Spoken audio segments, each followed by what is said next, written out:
My name is Lena Morin, and this morning, my barista wrote a warning on my cup telling me not to drink it. She said she would make me a new one. I was annoyed and ready to ask what she meant, but she quickly pulled me aside and whispered that someone had touched my drink before she handed it out. That was the moment everything changed. I thought I was having an ordinary morning coffee run, but within 15 minutes, I would understand how close I came to something dangerous. Before I tell you the full story, make sure you subscribe to the channel and comment where you are watching from. Every Thursday morning, I stop at the same coffee shop before heading to my office downtown. I work as an office assistant, and mornings are usually the only calm part of my day. The shop feels warm and familiar, filled with the sound of soft music and people talking quietly over fresh pastries.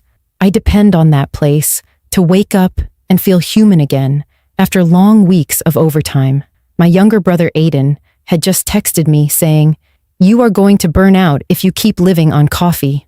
I laughed at his message as I stepped inside. Sasha, the barista I see every morning, smiled right away. She always remembers my drink order and tries to brighten my mood with jokes. She said, "Rough week again. Latte with 2 shots coming up." I thanked her and stood near the pickup counter, scrolling through messages from my mom, Marla, who had also warned me earlier to slow down and pay attention to my surroundings. I brushed it off because nothing ever happens during my coffee stop. It is my safe space before work. The shop was busy with regulars talking about weekend plans and students typing on their laptops. Everything felt normal.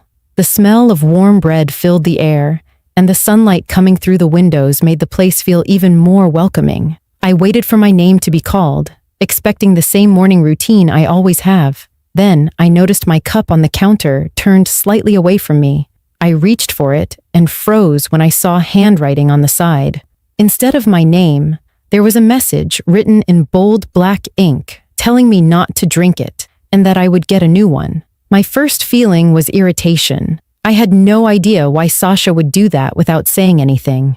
But before I could call out to her, she glanced at me with a serious expression I had never seen before. That look was the first sign that something was wrong. The moment I read the message on the cup, my irritation turned into a sharp, uneasy feeling that crawled up my spine.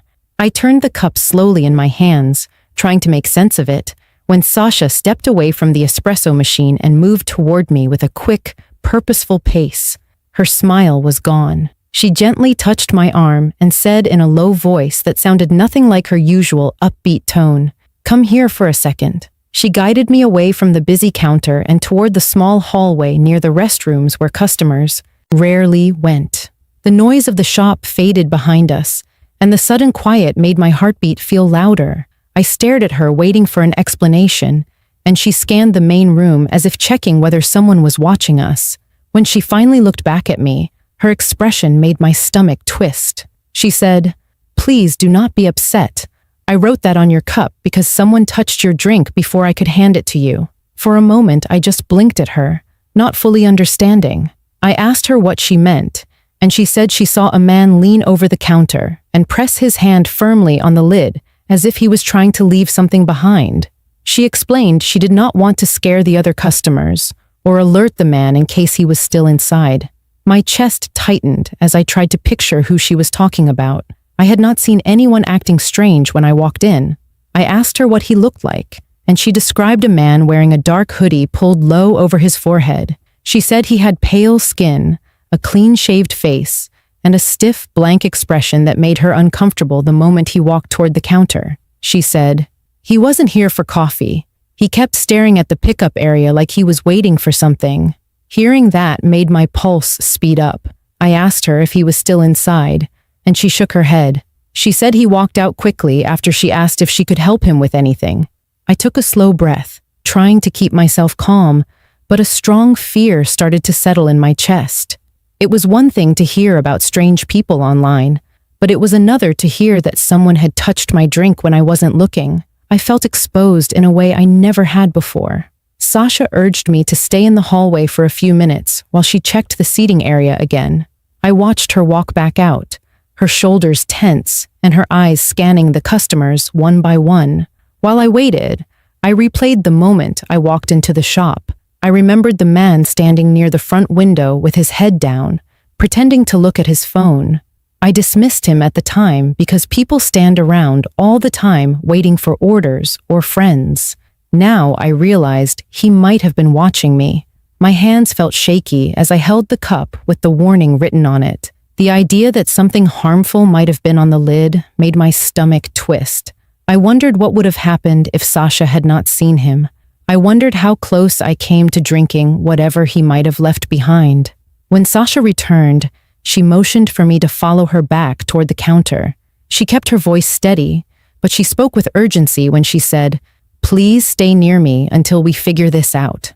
I nodded, still gripping the cup like it was evidence. She said she wanted to remake the drink immediately and that I should throw away the original one in the trash behind the counter where customers could not reach. I handed it to her, and she treated it carefully, placing it out of sight. As she remade the drink, I stood close enough to hear her breathe. I kept glancing toward the windows and doors, half expecting the man to walk back inside.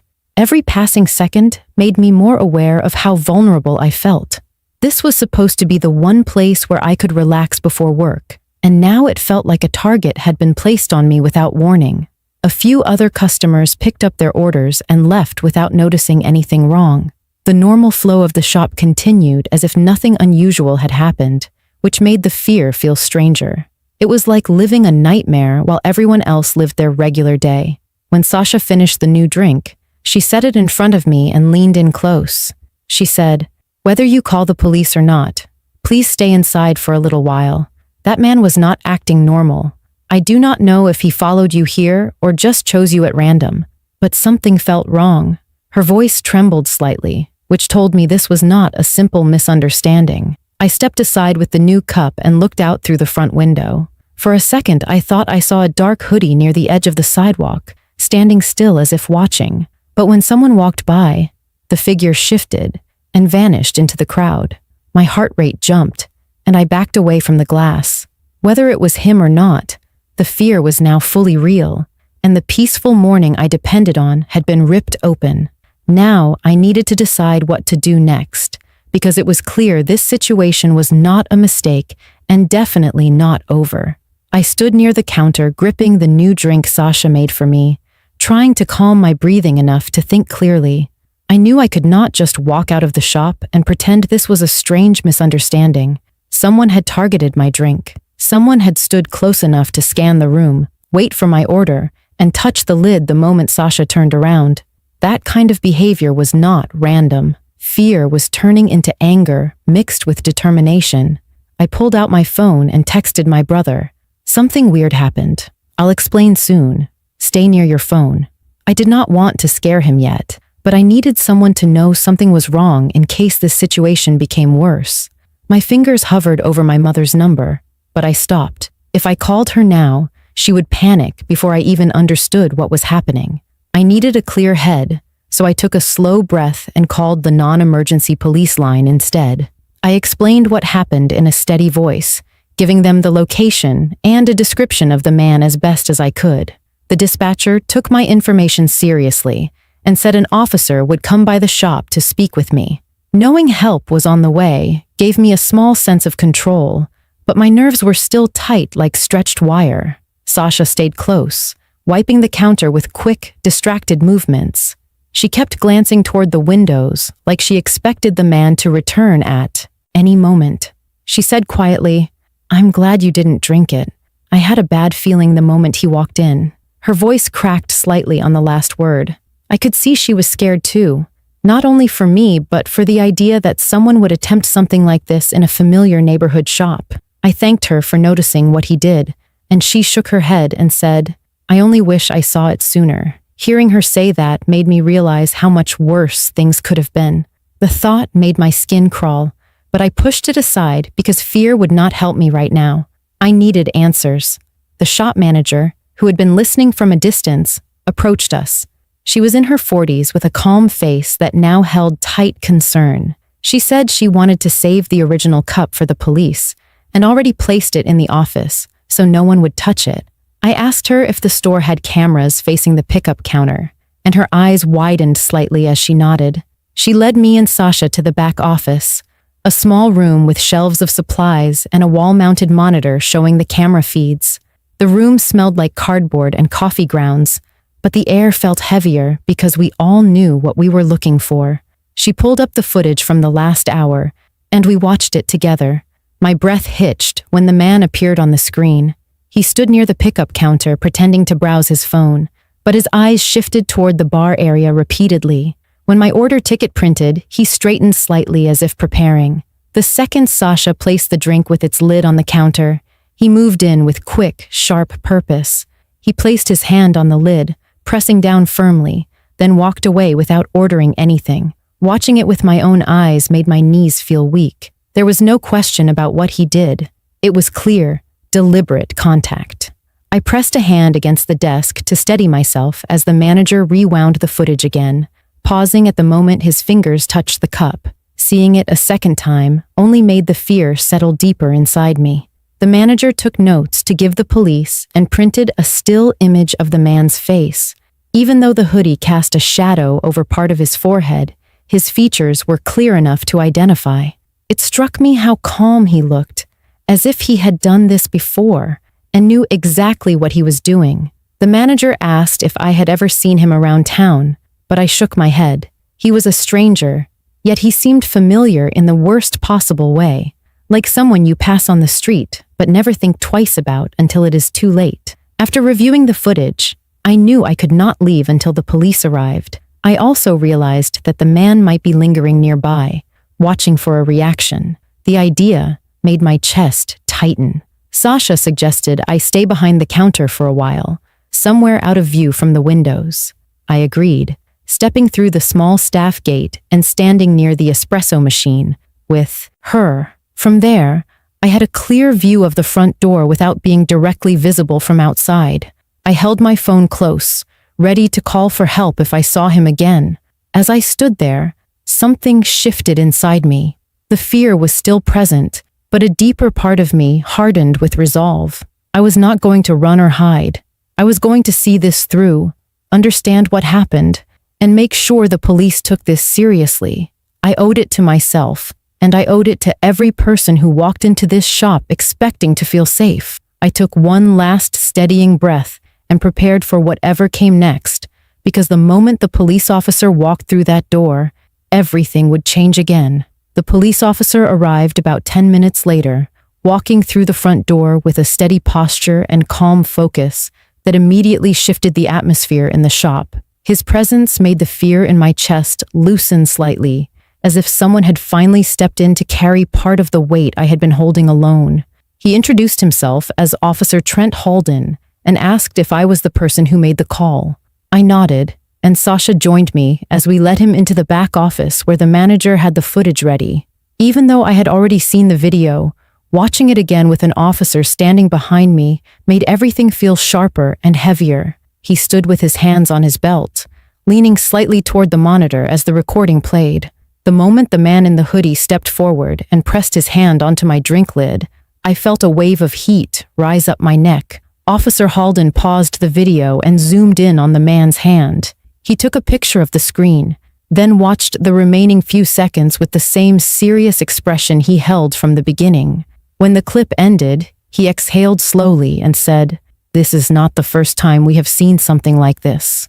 My throat tightened as he continued. He explained that in the last few months, several nearby cafes had reported a man lingering close to pickup counters, touching drinks, lids, or straws that were left unattended for even a moment. When police gathered the cups for testing, they found small traces of a fast-acting sedative that could make a person confused or lose consciousness within minutes. Hearing that sent a cold shock through my body. It was one thing to think someone had done something strange or unsettling. It was another to hear from an officer that people in other places had been drugged using nearly the same method. I felt my knees weaken, and Sasha stepped closer to me like she sensed something inside me was slipping. Officer Halden asked me a series of questions: whether I had seen anyone watching me on my way in, whether I noticed someone standing too close, whether I had been followed recently, or whether I recognized the man in the footage. I tried to answer everything honestly, I told him about the man near the front window when I walked in, how he was pretending to use his phone, but seemed stiff and strange. I told him about the quick glimpse I thought I saw outside the shop window after Sasha warned me. The officer listened carefully, taking notes and asking for every detail I remembered. When he finished, he looked directly at me and said, "You were targeted. This was not accidental." Hearing that phrase made my chest tighten in a way I had never felt before. It was like every small fear I had been trying to push down suddenly became undeniable truth. I was not imagining it. Someone had picked me specifically. The manager handed Officer Halden the original cup sealed inside a small plastic evidence bag, and he handled it with care. Then he walked toward the front of the shop, stepped outside, and looked up and down the street. Sasha and I watched through the window as he scanned the sidewalks, speaking into his radio. A few minutes later, he came back inside with a more guarded expression. He said he saw a man in a dark hoodie near the alley beside the bakery next door. The man had the same height and build as the one in the footage. But the moment the officer approached, the man backed away and ran through the alley before he could be questioned. That single detail hit me hard, because it meant the man had not left the area after touching my drink. He had been nearby, possibly watching the shop to see if I drank it or if I reacted. He might have been waiting for the right moment to do something else. The thought made my heartbeat thud in my ears. Officer Halden told us he was calling for additional patrol in the area for the rest of the day and the next few mornings. He encouraged me to avoid walking alone for a while, to stay alert, and to contact him immediately if I noticed anything strange. He also suggested I leave through the back door today instead of the front, since the man had been seen nearby. Sasha squeezed my hand and whispered, "You're not leaving alone. I don't care what the officer says." Her voice was steady, protective, and full of quiet fear. The officer finished taking statements from all of us. As he walked me to the back exit, he said, "Someone watching out for you made the right call. You should thank her." I nodded and said I already had. When we stepped outside, the air felt colder and sharper, as if the world had changed since I walked into the shop that morning. I looked around the empty back lot, half expecting to see a dark hoodie behind one of the parked cars. But everything was still. The officer walked me to my car and waited until I was safely inside before stepping away. As I sat in the driver's seat gripping the steering wheel, I felt the full weight of what had almost happened crash over me. It was terrifying, but beneath the fear, something else was forming. Gratitude for Sasha, relief that I didn't take that first sip, and a rising understanding that I had narrowly escaped something that could have ended my day in a far more dangerous way. Driving home, after everything that happened felt unreal, like the world outside the car window had shifted into something unfamiliar. I kept glancing at my rearview mirror, even though I knew the officer was still nearby and patrols had been alerted. My hands shook slightly on the steering wheel, not because I thought the man was following me at that moment, but because I was finally beginning to realize how close I had come to losing control of my own safety without even knowing it. When I pulled into my apartment parking lot, I sat for a long moment, letting the engine run while I tried to steady my breathing. The morning light that usually felt comforting seemed harsher now, exposing how fragile simple routines could be. The idea that someone had planned to hurt me in a place where I felt safe made the world feel smaller and more crowded. I finally gathered myself and headed upstairs. As soon as I opened the door, my brother Aiden rushed toward me with wide eyes, saying he left work early because my text scared him. He asked a dozen questions in a row, each one more panicked than the last, until I held up my hands and assured him that I was safe and that the police had taken everything seriously. When I told him the whole story, his face tightened with anger. He said, "I should have gone with you this morning. I knew you were exhausted." I told him he wasn't responsible for any of this, but hearing the fear in his voice reminded me how easily things could unravel. My mother called soon after, her voice trembling as she asked me over and over if I was okay. She had always warned me to stay alert, to not trust busy public places just because they were familiar. I used to tease her for worrying too much, but now I understood she wasn't trying to scare me. She was trying to prepare me. I promised her I would be more careful, not out of fear, but because I now saw how quickly a normal morning could turn into something dangerous. After talking to her, I sank into my couch and held the warm drink Sasha had remade for me hours earlier. It tasted different now, not because of the flavor itself, but because it was a reminder that small actions, like a sharp-eyed barista noticing something wrong, can change everything. I thought about how close I had been to drinking from the original cup, how easily I could have left the shop unaware of what had happened, and how many people walk through life without noticing the hands that hover near their routines. That thought stayed with me longer than the fear. Later that evening, I returned to the coffee shop to pick up the printed incident report the manager prepared for the police. The moment I walked in, Sasha hurried over and hugged me tightly. She had been shaken all day, replaying the moment she saw the man touch my cup and thinking about what might have happened if she dismissed it. I told her she saved me, and she looked down, brushing away tears. She said she hoped she never had to face something like that again. The shop felt different from the warm, familiar place I knew. Customers came and went, unaware of the story that had taken place just hours earlier. I watched the baristas moving behind the counter, checking drinks with extra caution, double-checking lids, and watching customers more closely. It reminded me that the world keeps turning, even when your personal sense of safety takes a hit. When I left the shop, I felt a mixture of gratitude and unease. The officer had promised increased patrols, and that gave me comfort, but the uncertainty of whether the man would return lingered. I took a slow walk to my car, scanning the street more carefully than ever before. Nothing seemed out of place, but my instincts stayed sharp. As I reached my apartment later that night, I locked the door and checked it twice before turning off the lights. I sat on my bed and let the quiet settle around me. For the first time that day, I allowed myself to feel the weight of everything without trying to push it down. I realized how important it was to trust the people who look out for you, even strangers. I realized how dangerous it can be to assume nothing bad can happen in a routine space. And most importantly, I realized I needed to pay more attention to the world around me, without letting fear control my life. Just when I thought the day was ending quietly, my phone buzzed on the nightstand. At first, I assumed it was my mom or Aiden checking on me again. But when I picked it up, the notification showed an unknown number. The message was short, with only 2 words: "Stay alert." My stomach dropped as I stared at the screen. The timing felt intentional, the tone unsettling. I quickly forwarded the message to Officer Halden, but the fear that returned was sharper than before. Someone knew my number. Someone wanted me to know this wasn't finished. I placed the phone down and sat upright, refusing to let panic take over. I had support. I had the police involved, and I had learned to trust my instincts. Whatever happened next, I knew I would not face it blindly. And if you want more stories like this, make sure you subscribe to my channel and comment where you are watching from.